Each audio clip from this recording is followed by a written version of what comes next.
Su sustancia está hecha de evocación, recuerdo, rememoración y de lo que toma del porvenir.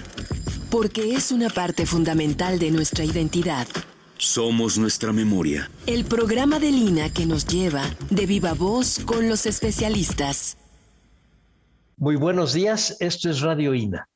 La Secretaría de Cultura y el Instituto Nacional de Antropología e Historia los invitan a acompañarnos en la emisión de la serie Somos Nuestra Memoria. Yo soy Salvador Rueda y en esta ocasión contamos por segunda vez con la presencia del investigador de la Dirección de Estudios Históricos del INA, el maestro José Manuel Chávez. Bienvenido, José Manuel. Gracias, Salvador. Vamos a continuar con la plática, el relato y las explicaciones que nos das en torno a la conquista en la zona maya yucateca. La semana pasada, el programa pasado, lo que hicimos fue pintar un poco el paisaje de fondo. Y creo que ahora sí podemos ir ya entrando a los acontecimientos duros, a la tarea a la que tú te has dedicado de investigar con nombres, apellidos, regiones, años, instituciones, etcétera, en qué consistieron los primeros años de la occidentalización de la civilización maya, que a mí me parece muy importante porque nos va a permitir recalibrar el proceso de occidentalización en este proceso de historia mundial. Vamos empezando, si no te parece mal, José Manuel, con lo primero. Hasta donde recuerdo, habíamos dejado a Montejo y a su hijo, un poco a la espera de qué fue lo que iba a pasar. Efectivamente, están con los encomenderos, no encontraron lo que querían, que era oro, muchos se te fueron para Perú, pero había que empezar a hacer la segunda parte que justificó la conquista y que es, ahí sí, el proceso de occidentalización, que es la llegada de los frailes y la evangelización con las peculiaridades del cristianismo en las áreas indígenas. Sí, bueno, recapitulando un poquito, Montejo fue quien solicitó a los frailes que fueran a Yucatán, a los franciscanos, un poco siguiendo el modelo de Hernán Cortés.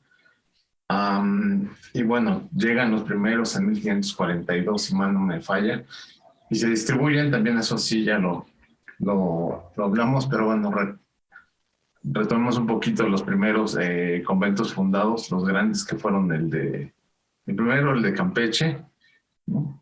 Por obvias razones se estableció ahí, porque era donde desembarcaban las naves, ¿no? Fondeaban.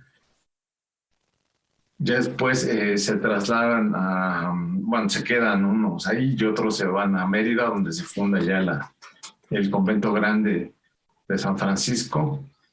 El siguiente es Concal, que en la actualidad ya es una zona conurbada de la ciudad de Mérida, casi, ¿no? Y el otro es Izamal, por obvias razones, por el santuario prehispánico que existía ahí. Y eso hay que aclararlo. Muchos piensan que el asentamiento prehispánico era un santuario y era grande, pero no, ya al momento del contacto. Solo era una población pequeña, en su mayoría eran campesinos, pero el santuario se mantenía. Es decir, llegaban con alguna frecuencia a... Sí, era una zona de peregrinaje. De peregrinaje, ok. Entonces llegaban de todos lados. Estaba conectado junto con otro santuario importante, que era el que estaba en Islas Mujeres. Uh-huh. Y el otro que estaba en el lado oeste, que era el de Tischel, también, curiosamente, los tres están ligados con la diosa lunar. Uh-huh. Entonces, bueno, los franciscanos se dieron cuenta de eso y por eso se establecieron en Izamal. Y el otro se estableció en la segunda villa española, mencioné que era en Valladolid, la actual Valladolid, Yucatán, que todavía mantiene el nombre, y que durante toda la colonia fue un asentamiento importante. Siempre pensamos que Mérida, la ciudad de Mérida, era la más importante, junto con la villa de Campeche, que era en realidad el puerto de entrada al Yucatán, pero también Valladolid se ha estudiado poco. Y sus conventos, si lo vemos, es uno de los más grandes, probablemente por la presencia española, pero también por la gran población indígena que habitaba alrededor. Ujú. Y tenían un puerto de salida, ¿no? Que es hacia Cisal, si mal no me equivoco. Entonces, en realidad no dependían mucho de la ciudad de Mérida, salvo para grandes trámites administrativos y cuestiones así, pero buscaban tener más una autonomía en lo político y en lo religioso, porque es interesante esa rivalidad entre Valladolid y Mérida, ¿no? Pero bueno, eso es un paréntesis. Entonces, Sí, tengo nada más un par de preguntas que surgen de todo esto que estás platicando y para tener un comparativo con la conquista del centro de México que también platicamos la vez pasada. Aunque había una gran población en el área maya, no existen los centros urbanos tan grandes como fueron del clásico, por ejemplo, del posclásico temprano. Cuando llegan los españoles, ¿había ciudades grandes? sí, sí había asentamientos. Lo que había cambiado era el sistema constructivo de los templos. Muchos dicen que estaban en decadencia porque ya no tienen Sí. la misma calidad en cuanto al corte de piedra y la monumentalidad. Uh-huh. Pero pues seguían construyendo edificios. Bueno, el ejemplo más obvio es Tulum, ¿no? Tulum estaba habitado al momento de la llegada de los españoles. Y lo que vemos nada más es lo que está amurallado, solo es el lugar donde vivían los nobles y demás. La gente, pescadores y campesinos vivían hacia afuera. Entonces, pues sí se había asentamientos grandes. Otro que pues casi todos los de la costa oriental de Quintana Roo eran grandes, ¿no? Lo que pasa es que no tenemos esta gran monumentalidad, sino solo es un núcleo donde están las construcciones de piedra cargada con estuco, donde viven los nobles, y una gran población campesina que vive alrededor de ellos, ¿no? Entonces, esa es la diferencia. No tenemos un Uxmal, por ejemplo, no tenemos un Ekbalam, pero sí tenemos a Tulum, tenemos a lo que es Xcaret, Grapolé, etcétera, todos estos asentamientos. Y hay otro muy interesante que no está en México, pero está en la frontera con Belice, que es Lamanay. Lamanay siguió siendo habitado desde el preclásico maya hasta el momento del contacto. Yeah. Entonces es de los asentamientos que tienen una continua ocupación, y es inmenso el asentamiento, ¿no? Está establecido cerca del río Hondo, además. Yeah. Entonces era un lugar de comercio importante también, en la Saba, el norte de la península de Yucatán, con el Petén guatemalteco. Y de hecho, en la actualidad puedes ver todas estas etapas constructivas que han trabajado los arqueólogos beliceños. Y también tiene una capilla colonial del momento de contacto, como Cisantún. Uh-huh. ¿Conoces Cisantún? Donde está el templo de las 7 muñecas. Ah, sí, cómo no. Hay una capilla del siglo XVI, del momento del contacto. Pues Tlamanay también tiene su capilla muy parecida, casi son contemporáneas, ¿no? Uh-huh. Y así hay varios asentamientos que tuvieron su capilla y se cambiaron después por los ataques de piratas, ¿no? Uh-huh. Tuvieron que irse más a tierra adentro, porque estos atacaron los asentamientos, se llevaban mucha población maya, aparte de los españoles que hubiera ahí, para venderlos como esclavos, o para, si había algún español, pues para cobrar rescate, ¿no? Uh-huh. Digo, suena muy actual eso, pero... No, pero para nada. No suena para nada. No. Suena más bien que hemos cambiado poco, pero suena lo mismo. De hecho, los mercenarios, como orden que va a dar a Guatemala, su función es la de rescatar cautivos. Y claro, en aquella época eran los cautivos que caían en manos de los piratas musulmanes del Mediterráneo. pero después fue para tratar de rescatar cautivos de los piratas ingleses y de los corsarios franceses, que es de lo que estamos hablando. La otra pregunta que te iba a hacer, José Manuel, tiene que ver con los conventos. Estamos hablando del convento grande de San Francisco y de la fundación de conventos franciscanos. Pero ¿de qué años estamos hablando? Porque los conventos que conocemos nosotros del centro de México del siglo XVI en realidad son de la segunda mitad del siglo XVI, es decir, de tiempos ya de Felipe II. Y tenemos la fantasía de que son casi inmediatos a que pasa la conquista y en realidad pasaron 2 generaciones. Cuando platicábamos la semana pasada de los de Michoacán, estamos hablando sí de una primera generación. Es Vasco de Quiroga peleándose con los franciscanos por el uso intensivo de la mano de obra, pero después de que desaparecen las encomiendas es cuando en realidad los franciscanos, los agustinos y los dominicos utilizan la fuerza de trabajo indígena para levantar estos enormes conjuntos conventuales. ¿Los de Yucatán de cuándo son? Pues mira, un aproximado, porque también mucha gente piensa que todos son del siglo XVI, se construyeron por ahí de 1540. No, en realidad son entre 1550 y 1580. Sí, claro. Porque además no se construyen todos de una sola, como dicen, una sola pedrada, ¿no? Sino van por etapas.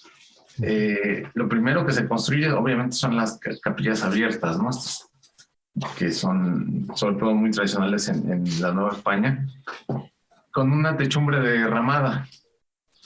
Esas son especiales de la península de Yucatán, como si fueran las techumbres de las casas tradicionales mayas, ¿no?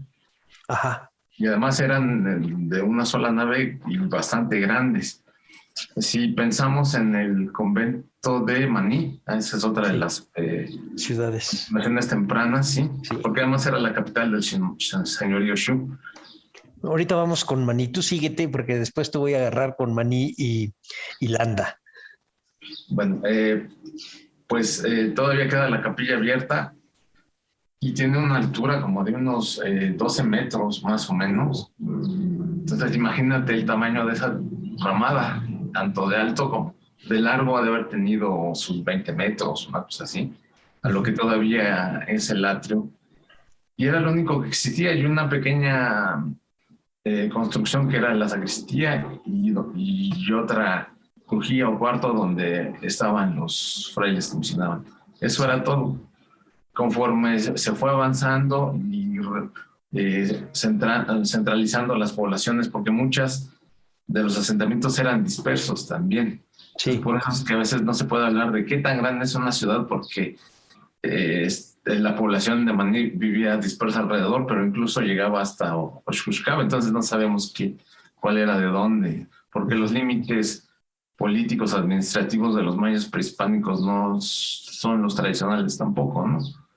Entonces, pues hubo que congregar toda esta población alrededor del convento, y una vez que se estableció, pues se fue construyendo poco a poco, ya después primero las celdas de los frailes, el refectorio, los claustros, primero un claustro bajo, siempre empiezan solo con un claustro bajo, y si empieza a aumentar el envío de frailes, porque esa es otra, ¿no? También se les solicita que se envíen más frailes de España, pues entonces se construye ya un claustro alto, ¿no?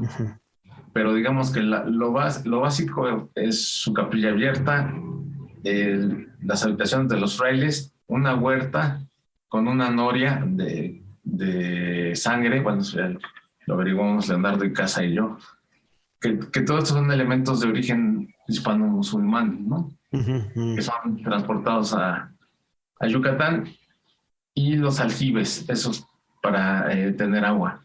Construían una noria para el convento y otra noria pública para la gente. Y pues conforme se iba consolidando la doctrina, pues obviamente que se iba construyendo y ampliando el conjunto conventual. La iglesia después se adosó a la capilla abierta pensando en Maní. No es la iglesia que vemos en la actualidad, era de menor tamaño, ¿no? La que vemos en la actualidad ya es de la segunda mitad del siglo XVIII. Vaya. De hecho, hay una piedra clave que está en la parte alta de la iglesia que dice quién la cerró, quién terminó de hacer esa ampliación. Es un fraile franciscano ya de criollo, además. Entonces, sí, por eso lo que comentamos la vez pasada, los conventos que vemos en la actualidad, o los exconventos, no son del siglo XVI propiamente, ¿no? La mayoría ya son entre el XVII y el XIX, porque después de la secularización de doctrinas también los curas seculares van a hacer sus ampliaciones y modificaciones. Entonces, lo que vemos es todos estos cambios culturales que ha habido. No se mantuvieron estáticos. De hecho, había pocos conventos construidos con material de cal y canto, como dicen, todavía al finalizar el siglo XVI, ¿no? La mayoría y casi todas las naves de las iglesias eran de ramada. Derramada. Y corresponde la construcción ya de los conventos de cal y canto con la política de Felipe II de ir congregando, José Manuel. Sí. Okay. De hecho, Yucatán es donde se empiezan a aplicar de lleno ya estas leyes de 1542-43, pero también se realizan porque se manda un visitador, ¿no? Tomás López Medel, quien de manera regional hace todo un listado y una reglamentación para los pueblos, porque había muchas quejas, sobre todo de los encomenderos y de algunos frailes, que los mayas todavía seguían practicando sus ritos y idolatría, realizaban danzas y gritaban, hacían escenificaciones afuera de la iglesia todavía con parte de su manera de ser paganos, ¿no? Según esto. Entonces, por eso es que se establecen todas estas... muchos mayas seguían sin vivir en las doctrinas. Con López Medel establece bien cómo se debe hacer una fundación de un asentamiento ya cristiano para la península de Yucatán. Medel creo que es de la época de los 60 del siglo XVI en Yucatán.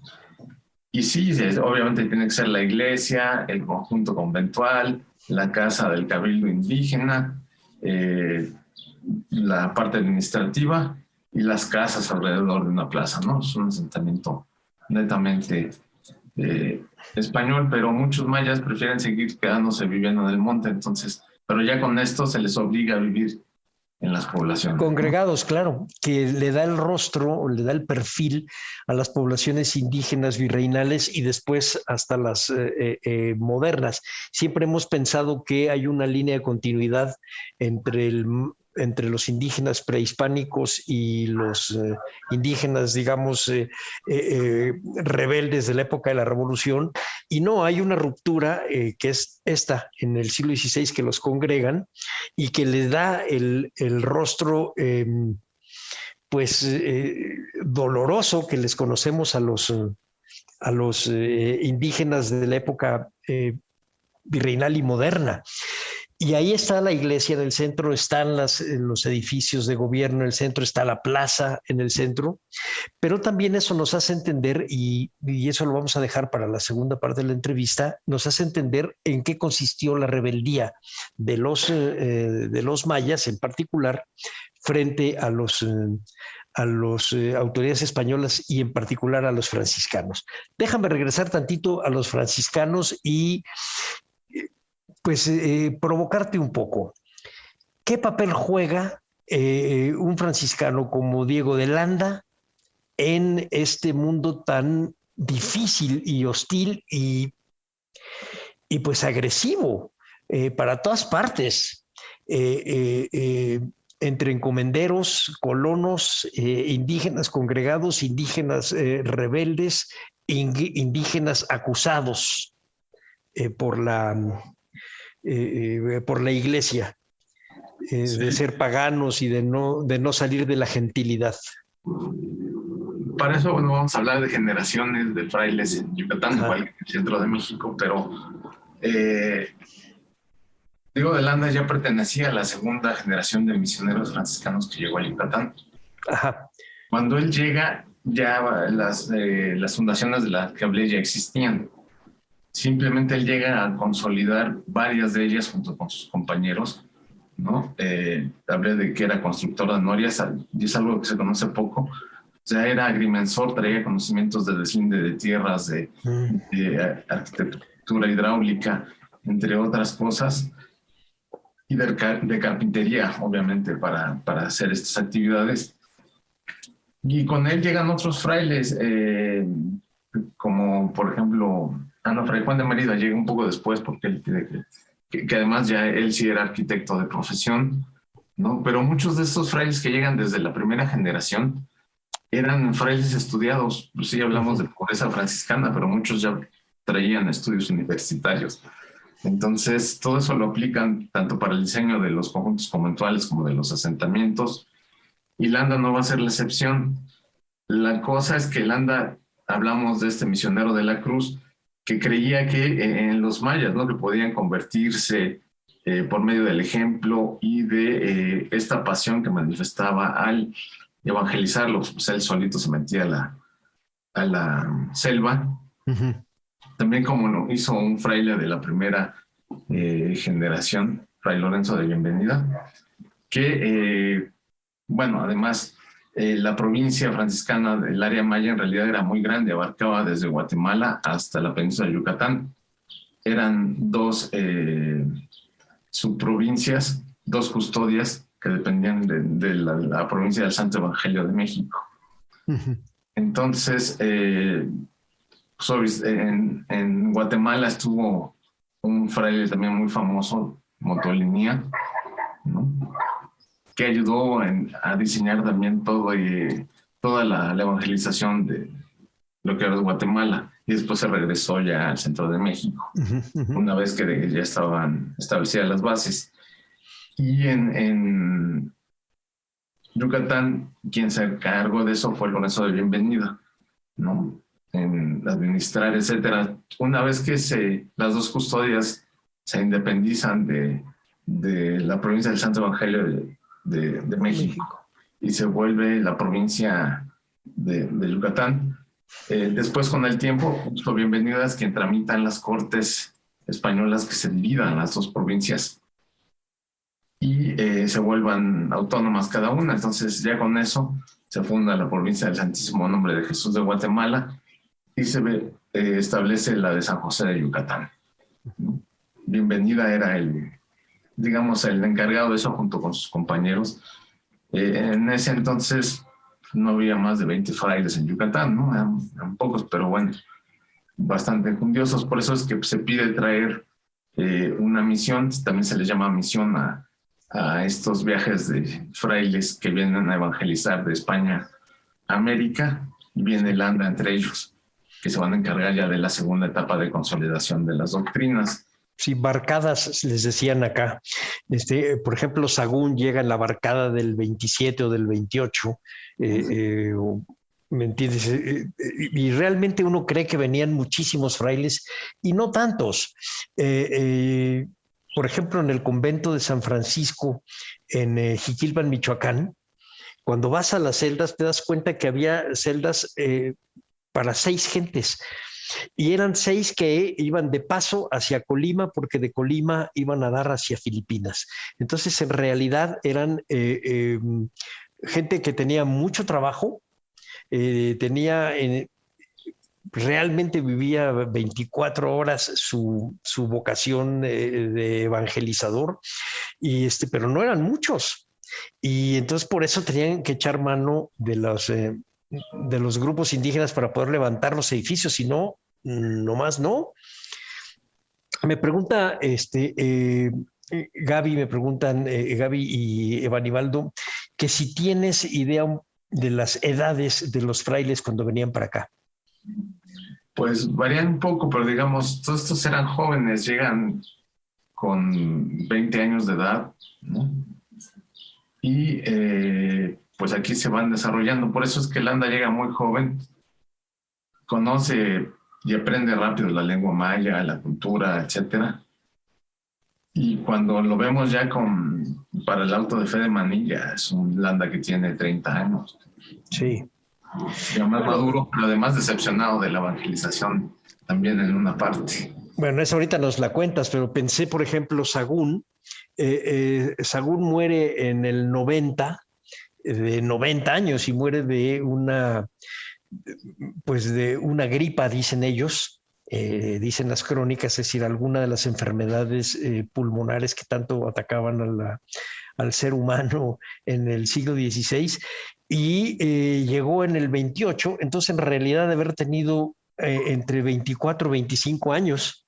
Es decir, realmente no eran gente muy grande, y él ya era un hombre más o menos experimentado. Llegaban incluso algunos más jóvenes.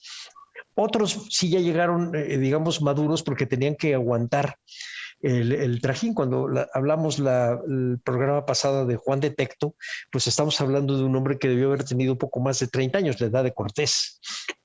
Uh-huh. Sí, eso además, bueno, aparte de que eran de parientes reales. Sí. También pues sí, ya no tenían nada que perder, ¿no? Y venían para acá y lo que hicieran era ganancia, igual que Gante también ya era de avanzada edad. Ya era un hombre grande, era pariente de Carlos V. Y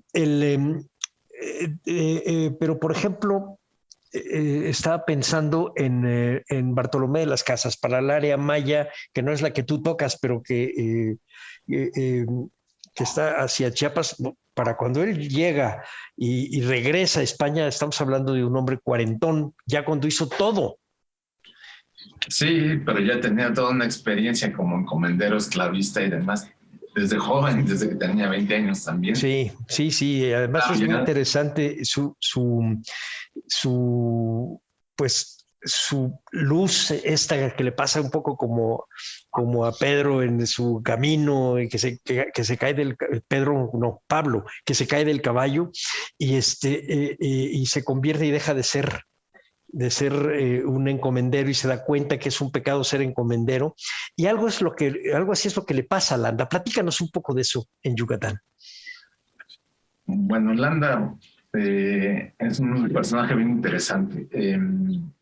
Aparte de ser una persona de su tiempo, también es de origen noble, obviamente. Pertenece a la familia de los Mendoza, que están establecidos en Extremadura. Y por eso es que también tiene muchas relaciones con la corte real en España, ¿no? Parte de su familia, relaciones, conocidos, etcétera. Pero bueno, su fervor religioso era real, ¿no? Como casi el de todos, ¿no? Por eso es que tener los tamaños suficientes para meterse en la selva sin saber por dónde salir, ni caminar, ni si te van a matar o no, lo hacen por vocación, no porque se sintieran Indiana Jones, ¿no? Pero con las nauyacas a un lado. Sí, y con ellas podían dormir al lado, y si las picaban o no, pues decían que era acción divina, ¿no? Porque pues, era muestra de que tenían que estar ahí. Bueno, y los franciscanos son la hermana serpiente. Entonces, bueno, Landa, a fin de cuentas, hace toda su carrera, llamarlo así, su trayectoria dentro de la orden en Yucatán, ¿no? Empieza desde simplemente un doctrinero, luego se vuelve guardián del convento de Izamal, y posteriormente es nombrado, es uno de los primeros provinciales de Yucatán. Entonces conocía muy bien cómo se distribuía la población maya, cómo se estaba la política administrativa de los franciscanos con respecto a sus doctrinas, pero también las relaciones con el obispo, porque le toca también el nombramiento del primer obispo ya en tierras yucatecas, ¿no? Era el tercero en nombramiento, pero en realidad es el primero porque llega, que además es su compañero de orden, ¿no? Que es Francisco Toral, uno de los primeros 12 que llegaron al centro de México. Ajá. Y se va a establecer una rivalidad entre la orden junto con el obispado, porque además él Toral tenía que aplicar ya las nuevas leyes también con respecto a las órdenes que ya tenían que ir entregando al clero secular las misiones ya consolidadas, ¿no? Uh-huh. Entonces ahí se establece uno de los primeros pleitos. Los encomenderos también buscan, porque era otra relación tormentosa también con Landa, ¿no? Como defendía mucho a los indios, varios encomenderos querían sacarlo de la provincia de Yucatán. Entonces, tenía Toral como el elemento idóneo para que al menos le quite poder y presencia en la zona. A fin de cuentas no lo logran, ¿no? Toral sufre mucho porque sus hermanos de orden lo abandonan, ¿no? Y además que el clima, además lo hacían enfermar muchísimo, entonces tiene que dejar la sede episcopal y regresar al centro de México, donde va a fallecer, y queda la sede vacante. Después, en este inter, porque también a Landa a Toral le toca juzgar y cerrar lo del auto de fe de Maní. De Maní. Y él platícanos eso un poquito rápido, así en paréntesis. Pues la leyenda negra del auto de fe de Maní es que Landa se abroga el papel de inquisidor. No podía ser inquisidor porque no existía esa figura, menos en esos años, ¿no? Lo único que se hace es un juzgado de indios y él toma el papel que tendría un obispo, que es el patronato. Uh-huh. Patronato de indios, que es el único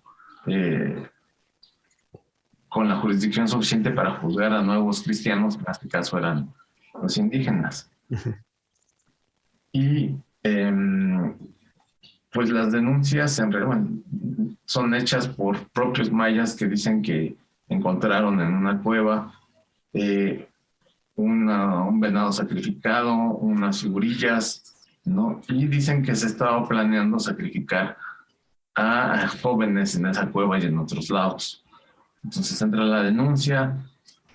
Por eso hablaba de este grupo de frailes extremeños, porque todos son de Extremadura, curiosamente, que además estaban en contacto con estos encomenderos también de origen extremeño, y son los que arman todo el caso, juntan todos los elementos y demás. Cuando se entera Landa, ya le entregan todo el proceso hecho, ¿no? Lo único que hace Landa es ordenar capturar a los culpables y juzgarlos. Como no había obispo todavía en ese momento, él, al ser el provincial de la orden en Yucatán, tenía la facultad regia, además, por parte del rey, de tomarse de jurisdicciones del patronato. Por eso es que se forma este juzgado, ¿no? Y la cuestión es que, pues, todos los que son apresados, muchos son nobles de algunas poblaciones, se les amarra, porque se les amarran en las celdas de Maní, sobre todo, colgados de los postes de la ramada de las manos, ¿no? Algunos de cabeza, colgados de los pies, y para que confiesen qué era lo que hacían. Entonces, pues ante semejante tortura, pues sí tienen que confesar que había. Y otros, por miedo, llevan figurillas que desentierran, que probablemente hayan sido entierros prehispánicos, y sacan las figurillas y las van a entregar, ¿no? Nunca se habla de códices en los documentos, nunca se habla de códices, salvo algunos que son confiscados a los nobles.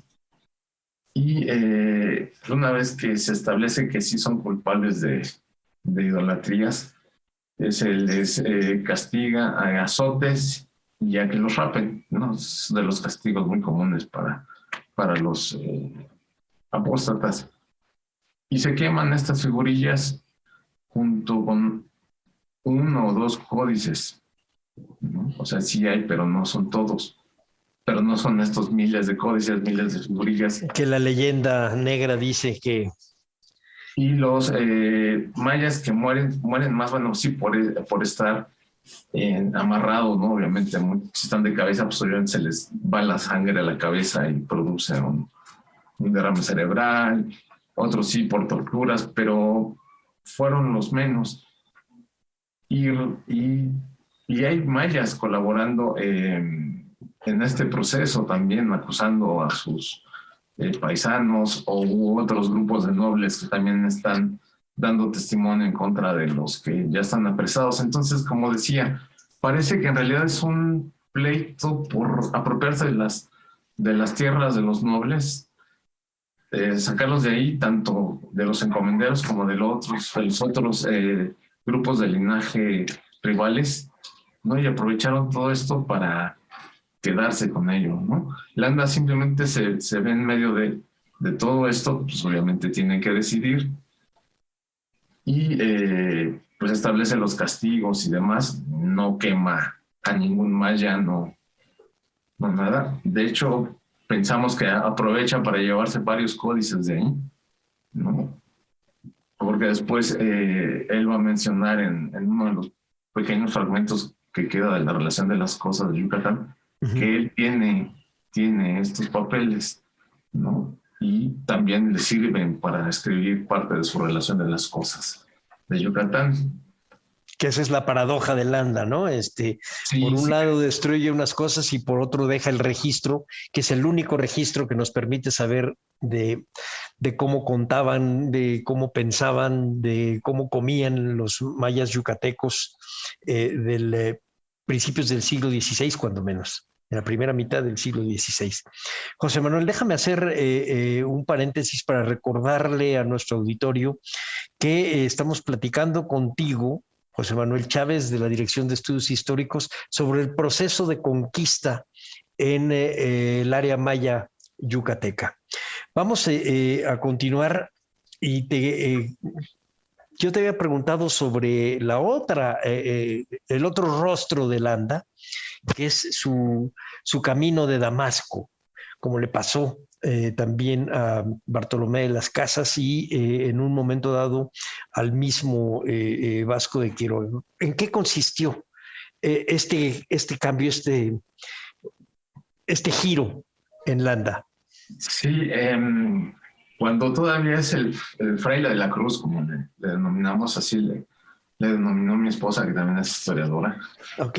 Es este joven entusiasta que por todos los medios, además que junto a los mayas ayudan en la construcción, se los gana porque trabaja con ellos, ¿no? También corta piedra, corta árboles, etcétera. Es carpintero.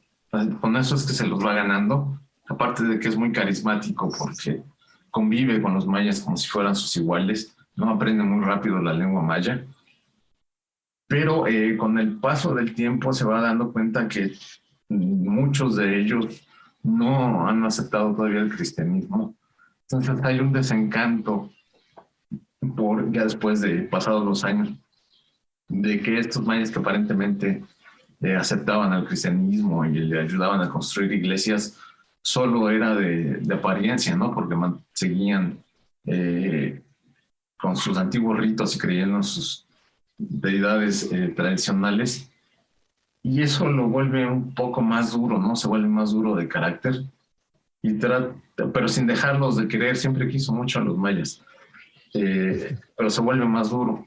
Por eso es que cuando se vuelve todo este auto de fe de Maní, él que ya había estado en Izamal y que después regresa a Mérida, busca ser ya más correctivo, ¿no? Con estos mayas que son como niños malcriados que se portan mal y busca corregirlos. Entonces es ahí ese cambio, ya cuando incluso se vuelve una autoridad dentro de la orden. De ser provincial, pues es la máxima autoridad dentro de la orden en la provincia, y busca defender a su orden ya de manera institucional.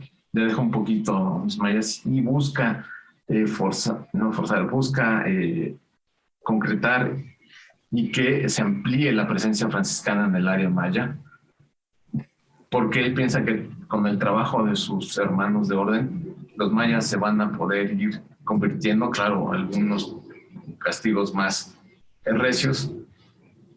Y bueno, es cuando llega Toral y algunos encomenderos lo acusan de que está defendiendo a los idólatras, etc. Después del auto de fe de Maní,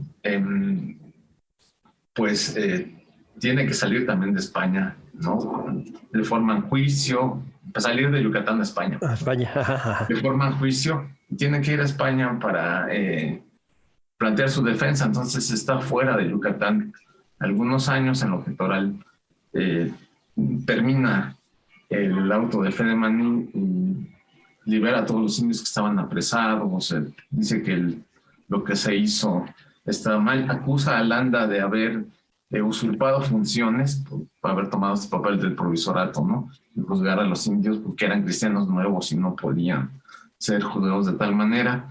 Entonces, esos son parte de los argumentos legales para tratar de formar el juicio de Landa. Y Landa viaja a las cortes para demostrar su inocencia, ¿no? Con lo cual nos lleva a otro punto. Landa también sabía de leyes. Entonces, ya en Yucatán, ya en España, me confundo de península ibérica a península yucateca, pues, y con sus contactos en la corte también hay que ser cierto, logra que no se le castigue, se le declara inocente y regresa a Yucatán, pero además regresa ya investido como obispo. Él es el que sustituye a Toral. Y lo que va a hacer Landa en Yucatán, ya como obispo, es consolidar la presencia de la orden en toda la península. Uh-huh. Si Toral secularizó algunas doctrinas en un principio, Landa lleva otros 20 frailes, creo, también, para ampliar la presencia en otras poblaciones donde se tenía pocos frailes. Regresa a estas doctrinas a los franciscanos, se vuelve otro pleito, que se supone que no lo puede hacer, pero pues era la única orden en Yucatán y todavía tenían mucho peso los franciscanos, entonces no se puede hacer nada, y además él como obispo pues favorece mucho a la orden. Entonces la consolida, amplía las misiones donde hay poca presencia, sobre todo hacia el sur, ¿no? Y este fraile, este obispo franciscano, sigue siendo un obispo franciscano que consolida la orden, ¿no? Y es muy duro con los pocos curas que hay en Yucatán. Logra ir o limitar el poder de los encomenderos, ¿no? Y que se amplíe el de los franciscanos ya en poblaciones. Las encomiendas nunca van a desaparecer en Yucatán. Esas van a permanecer hasta principios del siglo XIX, ¿no? Por la falta de recursos. ¿Como encomiendas? Sí, como encomiendas, ¿no? Lo que pasa es que se van a vender, van a pasar de una generación a otra. Era el único medio para mantener a la población española de Yucatán. Por eso es que se mantuvieron. Ya después va a haber otros cobros que se les van a hacer a los mayas, entonces eso va a agravar más aún a los indios. Pero en este momento Landa, digamos que es la primera época de esplendor de los franciscanos en Yucatán, entonces es cuando se empiezan a terminar los conjuntos conventuales, se decoran, se pintan, ¿no?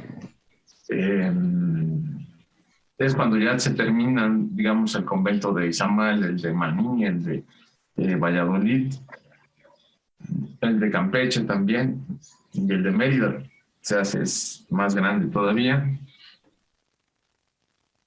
Y Landa ya está pensando en la siguiente etapa evangelizadora de los franciscanos en Yucatán, porque sabía que existían otros grupos que todavía no habían sido convertidos, que eran los itzáes y los lacandоnes que estaban al sur. Por eso es que va estableciendo ya nuevas doctrinas hacia lo que era la frontera de la gobernación de Yucatán hacia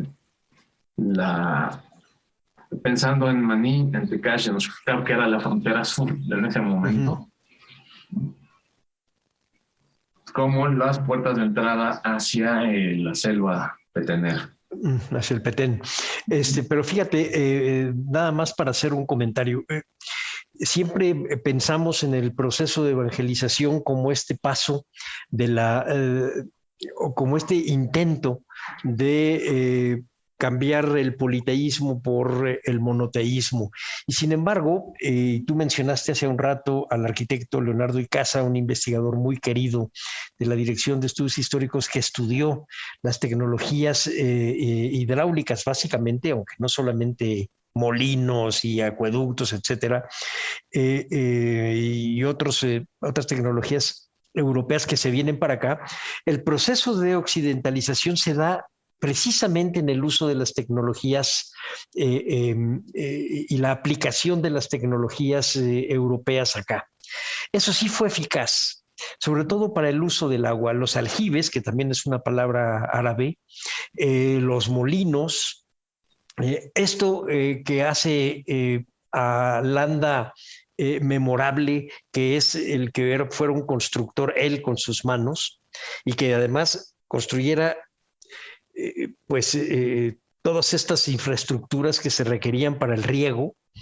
Y eso es el proceso real de occidentalización y eso es lo que hace que funcione cuando viene la congregación de los indígenas después del despoblamiento por las epidemias, que tengan el perfil que conocemos ahora. Es decir, casas bajas de 2 techos con pues a veces con enramadas, pero a veces ya directamente con tejados, casas consistoriales, su templo, su convento, su capilla abierta, las capillas con sus arquitecturas como la que está al fondo de tu imagen, con sus calles, en fin, sus trazos.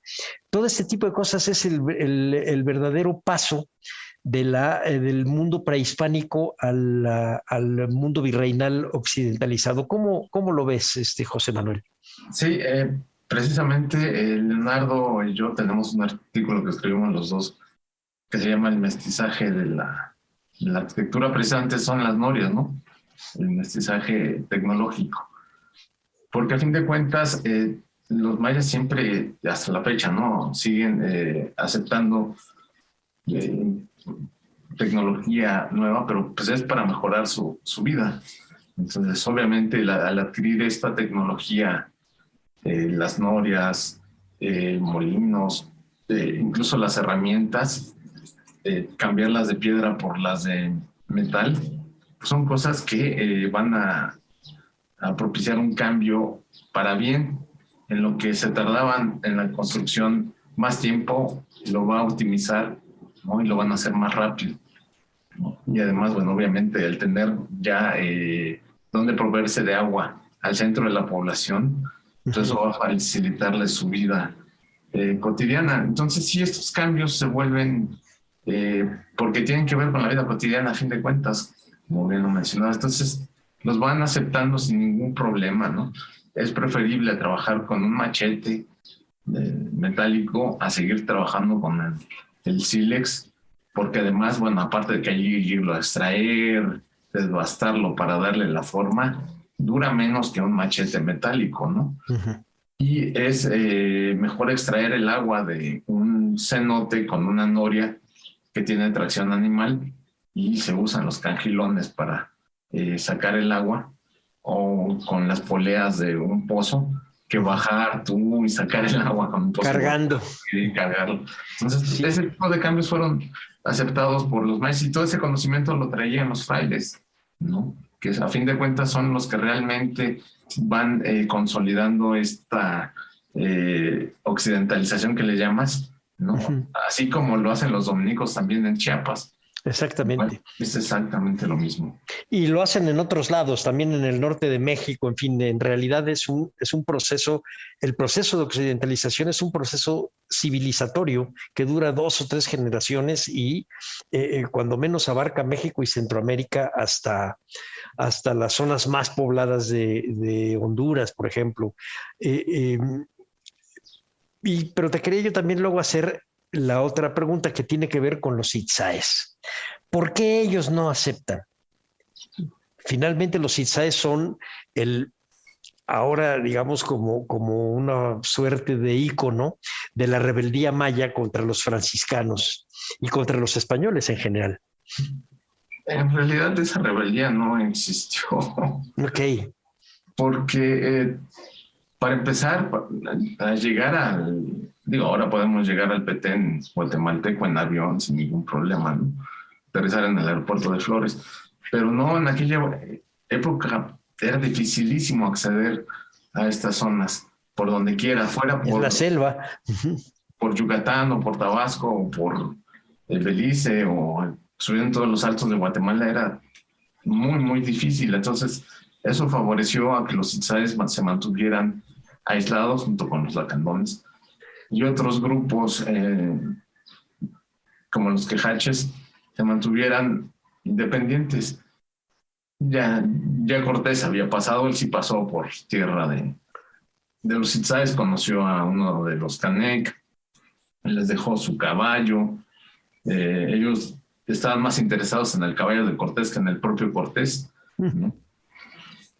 Y pues no le interesó tampoco a Cortés quedarse ahí, a pesar de que el asentamiento de Petén Itzá era grande, pero pues en ese momento sí estaba más interesado en Cristóbal de Olid y sabía que implicaba mucho esfuerzo la conquista de este lugar, y entonces prefirió dejárselo a quien tuviera el dinero y el tiempo para hacerlo. Entonces, pues por eso permaneció mucho tiempo aislados, entre comillas, aunque por eso digo que Landa ya sabía de ellos. Los franciscanos fueron los que empezaron a tratar de evangelizarlos de manera pacífica. Se hicieron varias visitas, ¿no? Dos de ellos es en 1608, si mal no me equivoco, 1610, de dos frailes que llegan hasta el Petén, ¿no? Por mayas que conocían a otros. Todos es por enlaces, ¿no? Llevan ya mayas cristianizados, pero sabían de algunos que todavía estaban en la frontera, que les podían servir de guías, y así se iban enlazando. Y como la lengua es casi la misma, decía Landa, bueno, salvo algunas variantes, logran llegar hasta el señorío de Petén Itzá, que ya es otro Canec, ya no es el mismo que recibe a Cortés. Y según los franciscanos, que probablemente ese sí sea toda una construcción franciscana, dicen que los itzáes van a aceptar la evangelización después de que la rueda de los capunas, es decir, un ciclo calendárico, se cumpla. Y creo que es el de Ochoajao, en el cual ellos van a aceptar el cristianismo, ¿no? Pero pues estos frailes de todas maneras buscan hacerlo, rompen la escultura que habían construido con los huesos del caballo de Cortés ahí, y esto los enoja mucho. Estuvieron a punto de ser sacrificados, pero gracias por la intervención de los mayas que llevaban, etcétera, los dejan ir. Pero esta acción va a quedar en la memoria de los itzáes, porque después los franciscanos que llegan los van a sacrificar, ¿no? Y los van a sacrificar y los van a decapitar y colocar su cabeza en un osario que tenían en una de las zonas, ¿no? Entonces, pero a ver, espérame tantito. El caballo de Cortés finalmente es convertido en un ídolo. Fíjate que yo había leído eso, pero no sabía que eran los huesos. Platícanos un poco eso. Cuando deja Cortés, su caballo ya estaba enfermo, iba con una de las patas fracturadas, entonces él sabía que no podía curarse, pues ahí los deja. Los itzáes estaban, como dije, estaban más interesados en el caballo, lo consideraban una manifestación del dios de la lluvia, de Chac. De hecho, le dan el nombre de Danta de la lluvia, Siminchac, ¿no? Es el nombre que tiene, por el sonido de los cascos, como si fuera el de los rayos y la lluvia al caer, ¿no? Le dan de comer varias cosas que obviamente el caballo no comía y ya estaba mal, muere. Entonces lo suponemos, porque no tenemos el dato concreto, pero hacen una escultura en cerámica y piedra en el cual depositan los huesos como reliquias. Hubiera sido muy interesante encontrar esa escultura. Uy, sí. Como el caballo, pero estos frailes se encargan de destruirla. Pero bueno, siguen venerando los huesos de todas maneras, como esta reliquia, una manifestación del dios de la lluvia. Y es lo que encuentran los conquistadores del Petén Itzá en 1697. Que también el propio linaje de Canec ayuda a los españoles a conquistar todos los señoríos alrededor de la laguna, y ellos se someten pacíficamente, pero llegan al templo y encuentran probablemente una urna con los huesos. y la tiran al río, ¿no? Entonces, por eso, incluso en la actualidad, la gente dice que los huesos del caballo están en el lago de Petén y que cuando baja el nivel del lago se ven, ¿no? Todavía se puede ver el caballo. Es muy bonita la leyenda. Entonces, es por eso que queda el caballo de Cortés ahí. Bueno, y ahora sí, sigue nos quedamos con los decapitados. Los frailes. Sí, son en 2 intentos más, ¿no? El siguiente es para 1618, 1621, Fray Diego Delgado, que logra llegar hasta ahí él solito, pero no puede ser más. Y el siguiente ya es para 1695, Fray Juan de San Buenaventura, que él sí tenía la encomienda de bajar hasta el Petén, pero pues, llegando a la orilla del lago lo capturan y lo sacrifican, pero le abre el camino a Fray Andrés de Avendaño, que venía detrás de él, y que él sí dialoga con Canek y supuestamente logra que se convierta, pero todavía no es el ciclo. Ya mero llega el ciclo calendario para que se convierta. Entonces Fray Andrés de Avendaño tiene que regresar a Yucatán, y sin embargo hubo una conspiración ahí estando él junto con los Canek. Uno de los linajes decía que no tenía que estar ahí, que no iban a aceptar la presencia cristiana, ¿no? Entonces, por eso lo tienen que sacar de noche, de manera secreta, para que no lo asesinen los Coboj, que era el otro linaje, ¿no? Y tiene que ir a Yucatán. Entonces regresa a Mérida y ya no vuelve Fray Andrés de Avendaño al Petén, ¿no? Sino al contrario. Martín de Ursúa y Arismendi, que es el conquistador del Petén, mejor pide curas seculares para la evangelización de los Itzáes. La conquista se da el 13 de marzo de 1697, pero no van a aguantar mucho los curas seculares para estas tareas y tienen que volver a llamar a los franciscanos ya para 1705, una cosa así, ¿no? Pero pues ya es la última etapa de la evangelización franciscana en Yucatán. En el ínter, entre 1610 y 1680, va a haber diversos intentos por evangelizar a todos estos grupos de mayas, pero algo que no he dicho es que la población maya empieza a huir desde 1543, después de la conspiración de la que hablamos la vez pasada, por la carga tributaria tremenda, ¿no? Los civiles españoles van a estar primero con las encomiendas, luego con el repartimiento. Se van a inventar un montón de cobros. Los mayas huyen hacia la selva, saben que existen estos señoríos independientes, pero no, estos señoríos independientes tampoco los van a recibir del todo. Entonces fundan un montón de poblaciones montaraces, dicen los españoles, en la selva, y se van a formar 3 tipos de población: de mayas huidos que aceptan regresar a los asentamientos cristianos, de mayas huidos con algunos infieles que se van a volver los más rebeldes y que no van a aceptar la presencia de ningún español, salvo la de los franciscanos, pero no se van a mover de la selva, y los infieles, ¿no? Los que no han sido evangelizados.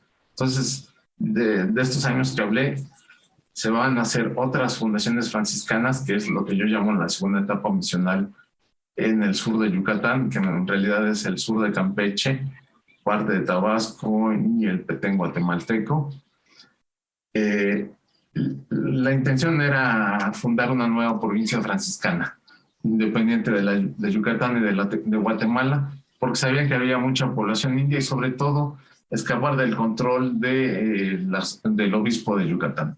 Buscaban recrear toda esta independencia, justificar su presencia en Yucatán como misioneros todavía, pero fracasa porque tal vez el obispo de Yucatán, sabiendo que buscaban una autonomía, no los deja, no les da todos los recursos que les estaba entregando la reina gobernadora en esta época. Todavía Carlos II era un jovenazo. Y por otro lado, el gobernador de Yucatán los obliga, porque además establece una negociación y se les deja que se queden en los asentamientos de la selva conservando su autonomía, que es bien interesante. Pero bueno, llega este gobernador y los obliga a salir de sus asentamientos, que era la condición que habían dado para para cristianizarse otra vez y provoca una desbandada. Se les había obligado a participar en el desalojo de piratas de la laguna de Términos. Pero ellos no aceptan esto y abandonan sus asentamientos. Se meten a la selva y los franciscanos se quedan sin población que evangelizar y tienen que regresar a Yucatán. Fracasa esta intención de provincia franciscana. Y pues aquí termina la gran segunda oleada misional en 1680-81 más o menos. Te iba a decir, si era fines del siglo XVII. Porque fíjate, la otra parte que me estabas contando corresponde también a una política de expansión de misiones franciscanas y jesuitas hacia el norte. O sea que hay una segunda etapa de conquista que no la tomamos como si fuera la conquista del 16 y hacemos mal. Deberíamos de pensar en la conquista como un proceso que va siguiendo sus tiempos, porque hacia el sur y hacia el norte se repiten las políticas. De hecho, hay un franciscano, es un cargo franciscano para toda la Nueva España que tiene que ver con las Cortes Españolas, que es el Comisario General de Indias. Este personaje, Hernando de la Rúa, es quien diseña todas estas misiones desde el norte hasta las de Centroamérica, pero tratando de copiar el ideario de los primeros 12 franciscanos. Pero eso no les gusta a los frailes de la provincia del Santo Evangelio en la Ciudad de México. Le hacen grilla y lo sacan. Entonces tienen que mandar a otro comisario que simplemente consolida lo que hizo él sin meterse con las cuestiones de cada provincia, y lleva adelante las misiones del norte, lleva las de Campeche y las de Centroamérica, que es el antecedente directo a lo que serán los colegios de propaganda FIDE. Sí, claro. Empiezan a delinear, entonces, pues eso. Y la última intento misionero de los franciscanos es la entrada al Itzá, 1695-96. Pero como Hernando de la Rúa no los quiere porque son muy metiches y defienden a los monjes, mejor hace que se regresen a Mérida, ¿no? Y pues de ahí ya no vuelven a evangelizar los mayas en Yucatán. Se vuelven una orden que solo administra sus doctrinas.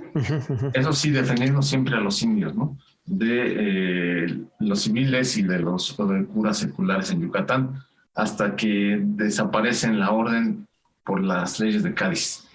Claro, pero es que tenían que defenderlos, porque en el momento que no hubiera indios para evangelizar, ellos tenían que entregar las iglesias a los regulares, a los seculares. Sí, pero era la intención, porque ya no había tierra de misión en Yucatán, y querían secularizar. Las defienden con lo que pueden, defendiéndolos de todos estos cobros que además son tremendos. Si uno ve el siglo XVIII en Yucatán, les inventan cobros por todo, y uno entiende que desde esta época se empieza a gestar la gran guerra de castas. La gran guerra de castas. Son los antecedentes que van a desembocar en eso. Y los frailes estaban ahí con las leyes de Cádiz, que además es el único lugar donde se aplican para claustrar a las órdenes. Lo hacen, desaparecen la orden en Yucatán y entonces quitan el obstáculo que tenían para poder explotar a los mayas. Y eso, fíjate, de 21 a 42, que es la época de que son escasos 20 años, que va a ocurrir la explosión social de los mayas. Sí, pero en el 46 ya la guerra de castas está extendida, es cuando esta campaña de Santana y la República de Yucatán, y dura, la guerra de castas va desde pues de la primera mitad de los 1840 hasta 1906, por ahí, hasta principios del siglo XX. Sí. Es muy larga.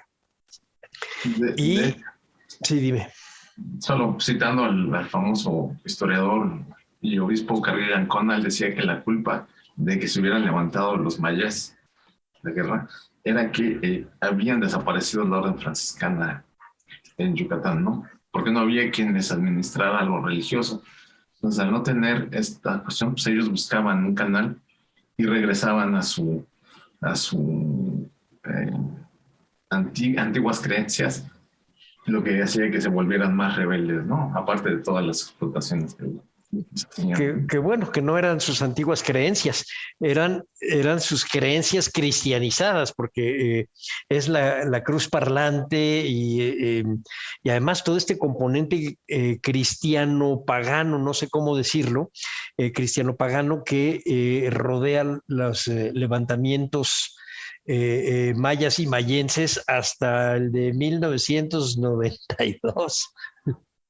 Aunque sean zapatistas, tienen este componente religioso muy maya. Sí, sí, bueno, todavía ellos están muy relacionados con sus cuestiones religiosas, sí, y explican su vida cotidiana a través de eso, por eso es que siempre aparecen ahí y a veces nos cuesta trabajo entenderlo, ¿no? Se habla de un cristianismo indígena, pero en realidad pues, es una visión cristiana mayanizada, ¿no? Sí, totalmente. Mayas. Totalmente, totalmente. Bueno, vamos a tener ya que terminar el programa.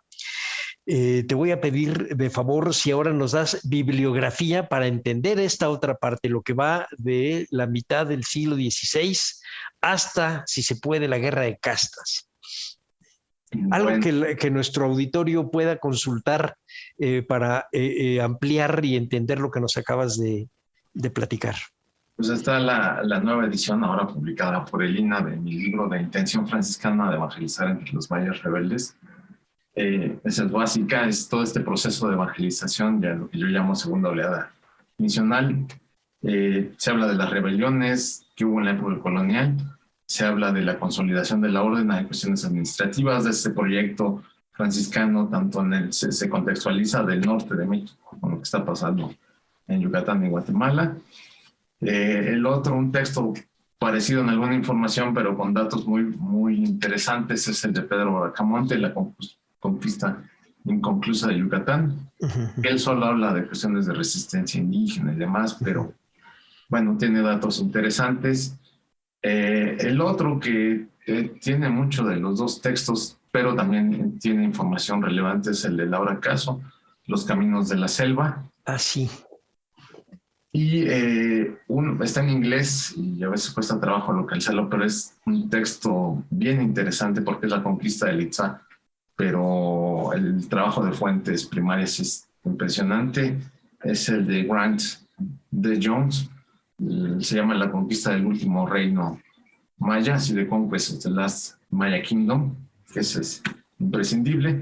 Y para Guerra de Castas, pues tenemos el de El Machete y la Cruz, ¿no? Que es un texto bastante bueno, polémico, pero bueno. Se va un poquito a la época colonial. El de Nancy Farris, se me fue el nombre, se llama La Sociedad Maya. Pues obviamente el de Nelson Reed, que es el clásico, ¿no? La Guerra de Castas. Pero salió un texto muy interesante que también está en inglés. Salió en 2020, que, se me fue el nombre. Es de un colega antropólogo, historiador alemán, que trata la Guerra de Castas, pero a través de la violencia ejercida entre ambos grupos, de los mayas hacia los yucatecos y de los yucatecos hacia los mayas. Un poco como el de Nelson Reed, que trata ese asunto. Sí, basado en documentos y en entrevistas con gente que vive en la actualidad. Ya. Y con conceptos nuevos, negociación, violencia como tal, violencia de género, etc. Entonces, bien interesante el trabajo, ¿no? Y pues lo dejaría ahí. Hay otro trabajo también de un colega del CIESAS sobre la Guerra de Castas, pero se me fue el título. Entonces, este es de 2019. ¿Tú crees que todavía se sostenga el de González Navarro? Es de los años 70, el del Colegio de México. Sí, muchas cosas todavía son vigentes. Por el trabajo que tiene que ver con las haciendas enequeneras, me gustó mucho eso. Sí. Y el de Francisco Javier Paoli, que aunque tiene su carga de calificativos, creo que es una buena descripción y también lleva para atrás. Y si me permites hacerlo nada más a manera de un referente lejano, el de Utopía y Revolución para Antonio García de León para las rebeldías mayenses en Chiapas, y se parecen. Hay muchas cosas. Es muy interesante cómo se parece el mundo maya en sí mismo, en sus rebeldías. Texto que es igual, pero también trabaja el aspecto religioso, es el de el Cristo nativo, el rey indígena, de una antropóloga, de Victoria Bricker, por el Fondo de Cultura Económica. Es un clásico, pero es muy bueno porque aborda toda el área maya, desde la época colonial hasta los levantamientos como la guerra de castas, también en los de Chiapas, obviamente hasta los 80, ¿no?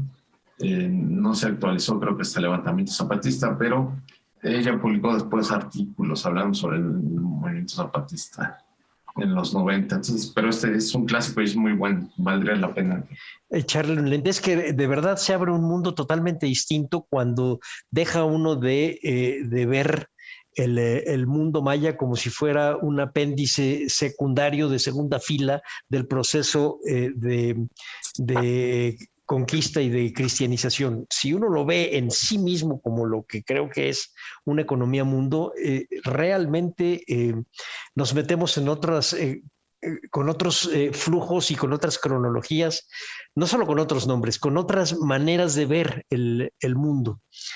No sabes cómo te agradezco, José Manuel, este par de entrevistas para Radio INA. Yo quisiera terminar con algo que siempre me ha preocupado, que es esto del camino de Damasco.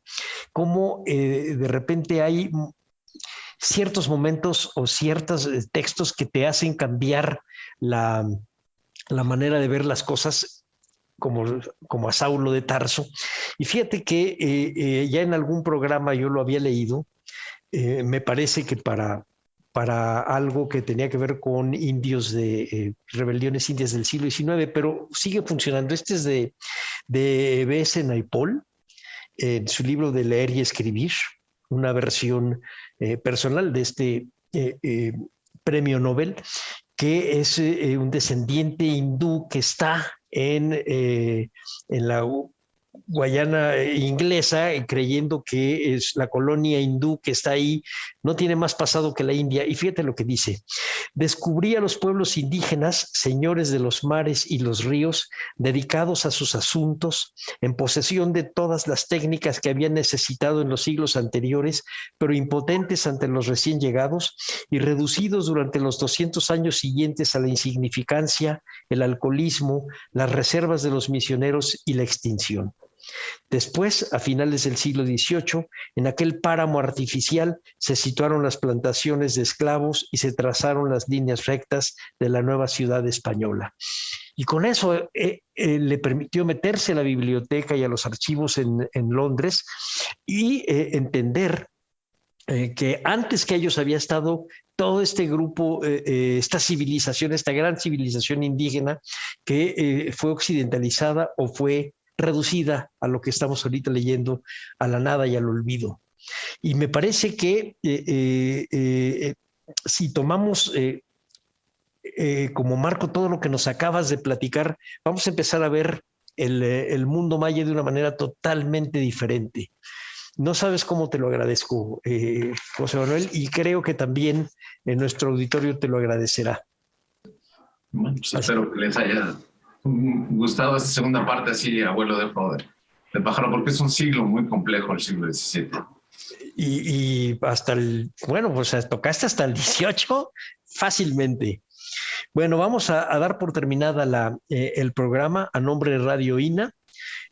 Damos por terminada esta emisión, que fue posible por la generosa participación de José Manuel Chávez, investigador de la Dirección de Estudios Históricos del INA. Gracias a nuestros escuchas por su atención.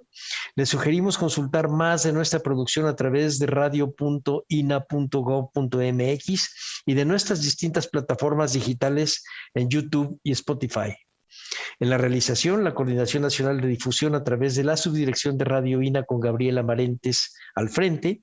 En la producción y grabación, Evanibaldo Morales. En la edición, Rubén Martínez. En el apoyo, Julieta Mejía, Marta Hernández, Paula Bedoy y Jerónimo Cuevas. Yo soy Salvador Rueda. Hasta la próxima. Las opiniones y comentarios aquí expresados son de entera responsabilidad de quienes proporcionan la información y no representan necesariamente las opiniones de Radio INA ni comprometen el pensamiento editorial del Instituto Nacional de Antropología e Historia.